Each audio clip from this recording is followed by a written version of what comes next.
Jadi gini, si Loli itu kan ditagih ya kan sama si akun balikin uang 90 JT ya, si Marissa. So manis deh. Oke. Terus udah gitu mungkin nggak kelar-kelar nih, masih ada sisa 40 juta. Dikeluarin lah tuh foto si Loli segini ya, tombol on off-nya nggak kelihatan. Dia gitu sama si Fadel, ih jelek banget Fadel. Ya Allah, Fadel itu gini nih posisinya, dari atas gini, itu kan pas mau ke rem tangannya, itu dia di-cut. Tapi kan berarti dia punya nggak bisa lah spill, gepeng punya tukang aci anjir. Nah terus abis itu korun apaan? Kota harta karun, gua kan belum selesai live. Terus udah gitu abis itu disebarin lah, banyak yang ngadu ke gua dan itu diperjualbelikan. Harganya goceng, ceban, iya paling mahal itu 15.000 awalnya ya, 5.000 sampai 15.000 tuh. Nah terus gue up kan di story, dia bilang bodo amat. Dia sempat dikasih tahu kalau gue up di story, bukti transaksinya apa jelas. Gini loh, maksud gue gini, emang udah lah ya si Loli sama si Fadil nggak punya otak, udah lah ya. Cuma kan ini jatuhnya udah bukan ranahnya nagih utang lagi. Ini udah jatuhnya pornografi di bawah umur. Bener dong. Loli berapa sih umurnya? 16 kan? Gak fokus, matiin deh yang 16 tahun kan, iya jadi di bawah umur kan. Itu bisa banget tuh kena unsur pidananya. Padahal udah ada yang bilangin kalau Kak lu bisa kena ini lo, bisa kena pidana lo kalau nyebarin kayak gitu. Dibilang bodo amat, dan gua tag divisi humas Polri kan gitu. Loli disodok Black Mamba, Allah. Nah terus abis itu nggak lama dia drama tuh akun balikin uang 90 juta, dia drama. Maksud gue si Loli ini udah salah bodoh apes gitu kan. Cuma cara lu nyebarin video kayak gitu itu juga lebih salah. Karena apa? Di video itu Fadil nggak ada cakep-cakepnya anjir. Coba kalau kita lihat tuh Jeffrey Nicole enak, udah gitu diperjualbelikan. Sekarang dia nagih duit 40 juta ya. Sekarang gini, itu yang beli ya udah 5.000-an orang. Lu kaliin 10.000, udah berapa dia dapet? Coba. Katanya sih yang nyebarinnya Marissa ya guys, di story Instagramnya, karena dia merasa tertipu dengan kasus 90 juta ya. Itu yang saya dengar ya guys. Kalau salah saya minta maaf karena saya nggak tahu ya. Jadi yang menyebarluaskan itu adalah musuhnya. Terus kenapa bisa sampai ke tangan musuh? Itu video syurnya Loli dengan pacarnya yang katanya Kang Semir, Kang Parkir dan sebagainya ya. Kenapa? Dan memang kalau dari banyak video-video yang beredar ya di medsos, itu biasanya laki-laki yang suka bikin-bikin seperti itu, dibikin kayak seperti direkam-rekam saat dia melakukan video syur dengan pacar atau istrinya. Itu adalah laki-laki yang ada masalah kejiwaan ya guys ya. Dan pasti ceritanya sama lah seperti yang lain-lainnya ya kan, bilangnya wah HP gue tiba-tiba hilang ya kan. Itu ceritanya itu biasa kayak gitu. HP gue hilang, HP gue diambil orang gitu kan, itu cerita ya.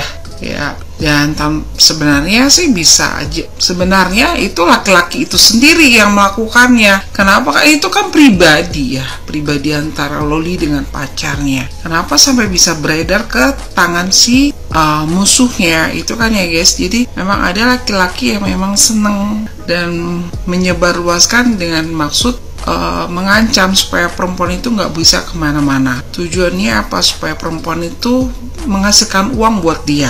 Kayak kasus Rebecca Klopper ya kan guys ya. Banyak kok perempuan yang jadi korban seperti itu ya. Gak suaminya yang begitu ya, tapi biasanya mental laki-laki seperti itu adalah mental laki-laki yang parah ya, rendah sekali. Sudah bikin rekaman ya, terus dia sendiri yang nyebarin dengan niat untuk memeras perempuan atau mempermalukan perempuan.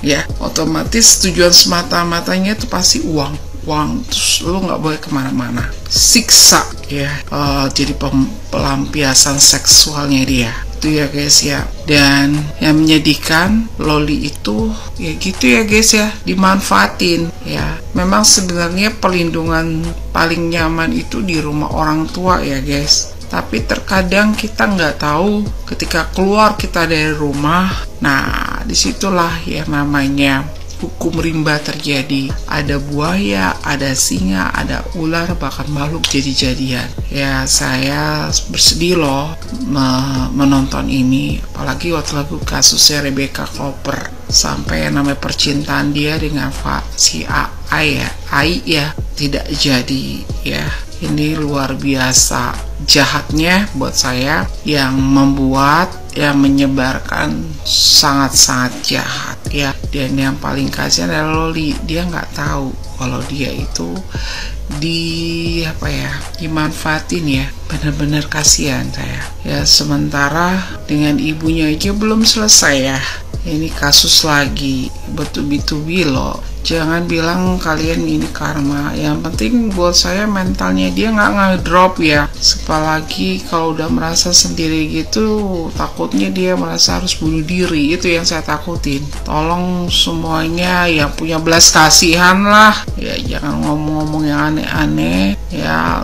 Semoga loli sadar siapa-siapa yang jahat sama dia. Itu sih buat saya ya, karena buat saya banyak orang jahat. Semoga kita tidak dipertemukan dengan orang-orang jahat ya. Itu saja dari saya ya. Bagi perempuan-perempuan hati-hati ya, banyak laki-laki itu kayaknya baik tapi dia menginginkan tubuh, habis itu dia memeras semata-mata pingin duit ya, mempermalukan ya, gak ada malunya. Nanti tuh pasti HP-nya itu pura-pura hilang ya kan, terus disebarluaskan ke teman-temannya ya, semata-mata ingin mempermalukan dan menjatuhkan. Apalagi kalau videonya itu cuma perempuan nih kan, biasanya gitu kan, perempuannya dengan terus alat vitalnya laki-laki gitu doang ya, seolah-olah itu perempuan kayak Rebecca Cooper itu udah main ke berbagai banyak pria. Memang sangat disayangkan. Ada juga yang memang laki-laki kayak gitu, ngeri ya guys. Semoga loli kuat dengan hantaman yang cukup keras ini, Marissa Ica, karena masalah kasus 90 jutanya ya. Kayak nyebarin juga musuh ya. Udah diingatkan sebenarnya awalnya oleh Marissa Ica, tapi ya gitu, loli pede. Dan sekarang gertakan dari musuh benar-benar dilakukan. Dan saya nggak bisa komentar lagi. Semoga loli kuat lah ngadepin komentar orang, rasa malu dan sebagainya.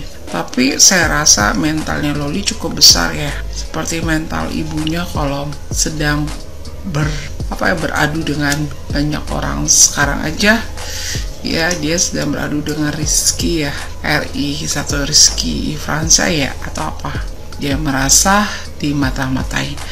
Aduh banyak guys, saya nggak bisa komentar apa-apa lagi. Semoga loli bisa kuat, dan semoga laki-laki yang seperti ini, yang jahat-jahat ini bertobat. Kalau nggak bertobat ya udahlah, kita minta Tuhan bawa dia bersama Tuhan aja kali ya.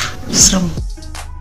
Habis nonton potongan live-nya Kak Ine nih gue, Yolo Ine, tau kan Yolo Ine? Bahas loli sama Fadel. Katanya ada something sure dari mereka berdua yang kesebar. Gue gak tahu foto atau video dan gak tahu itu bener apa enggak. Tapi menurut gue si akun 90 juta balikin 90 juta itu tuh udah kelewat batas sih. Kan inti masalahnya itu ada di 90 juta itu kan, uang yang kalian minta itu kan. Kenapa kalian jadi nyebarin hal-hal yang menurut gue di luar batas? Sekali lagi gue gak tahu itu bener apa enggak, tapi kalau misalkan bener ini udah keterlaluan banget sih. Apalagi si loli ini masih underage kan. Dan kayaknya bisa dilaporin polisi gak sih? Ini masuknya UU ITE gak sih? Jujur sih gue jadi kasihan kalau misalkan kayak gini, kayak itu kan ya pasti milik pribadi lah ya. Kalau misalkan memang benar, kenapa bisa tiba-tiba kesebar? Itu juga akun dapat dari mana? Duh, sekarang doa gue supaya nih masalah 90 juta cepat kelar deh. Kesian jujur, karena jadi bener-bener melebar melebar kemana-mana dan di luar batas banget. Dan jujur gue nggak tahu nama Instagramnya balikin uang 90 juta itu diganti jadi apa, tapi ya memang dia nyebarin di Insta Story deh kalau nggak salah.